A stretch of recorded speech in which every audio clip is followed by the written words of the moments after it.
Good day everyone. Once again, I am Yata Sebastian and welcome to our daily devotion with Pastor Russell Ocampo. And today we're going to talk about our devotion, Hope in the Lord.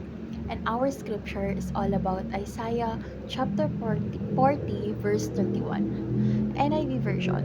But those who hope in the Lord will renew their strength. They will soar on wings like eagles. They will run and not grow weary. They will walk and not be pained. ASND version. Ngunit muling lumalakas at sumisigla ang nagtitiwala kay Yahweh. Lilipad sila tulad ng mga agila. Sila'y tatakbo ngunit hindi mapapagod. Sila'y lalakad ngunit hindi maghihina.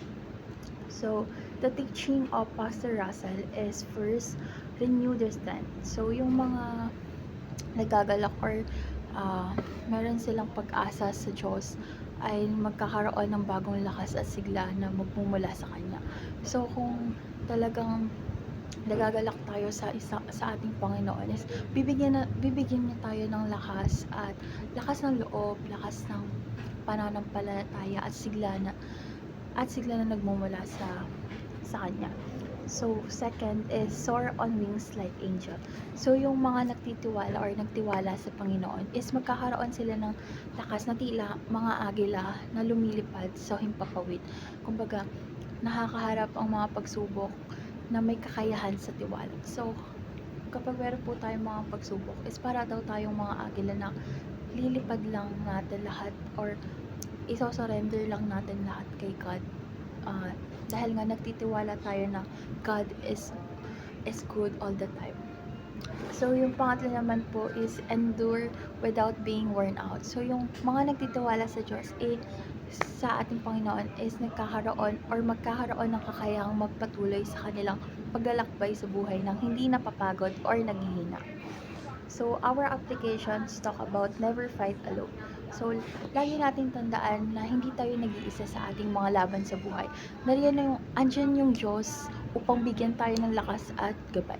So, kapag nafe-feel mo na parang wala kang kakampi, wala kang kasama sa mga pagsubok mo, lagi mong tandaan na nandiyan si God para igabay tayo, i-guidance tayo sa mga pagsubok na kakaharapin natin. Kumbaga, i-surrender lang natin sa Kanya yung mga bagay-bagay na wino-worry natin and si God na yung bahala tanggalan lahat yon.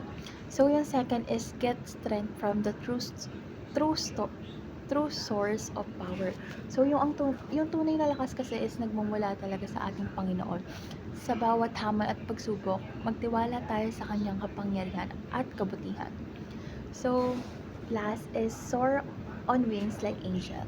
So, harapin natin yung bawat araw na may kumpiyansa na tulad ng isang agila na lumilipad. Kumbaga, magtiwala lang tayo sa Diyos na makakatawid tayo sa lahat ng pagsubok. So, our discussion talks about why is it important to get our strength from our God. So, ang pagkuha o pagkakaroon ng lakas mula sa Diyos ay mahalaga dahil siya ang tunay na pinagmulan ng walang hanggang kapangyarihan at tibay. Kapag umaasa tayo sa sarili nating lakas, madali tayong manghina at mawala ng pag-asa. Ngunit kapag ibinigay natin kay God yung tiwala natin, bibigyan niya tayo ng lakas at masigit pa sa ating inaasahan natin. So, kapag ang tiwala kasi sa Diyos is nagdadala yan ng kapayapaan at katiyakan na kahit anong pagsubok ng ating harapin is kasama natin siya sa bawat takbo. So, sa pagkakaroon ng pag-asa, ang pag-asa ng sa Panginoon ay nagbibigay sa atin ng bagong lakas at sigla na nagmumula sa Kanya. Sa bawat hamon at pagsubok na ating hinaharap, tayo ay hindi nag-iisa. Ang Diyos ang ating kalakasan at sandigan. Sa tuwing tayo ay nanghihina o nawawala ng pag-asa, ang Kanyang salita ay nagpapaalala na tayo ay may kakayahan tulad ng isang agila na lumilipad ng mataas. Ang ating pag-asa ay dapat laging nakatuon sa Diyos dahil Siya ang nagbibigay ng lakas at tibay na kailangan upang mapatuloy sa ating paglalakbay sa buhay.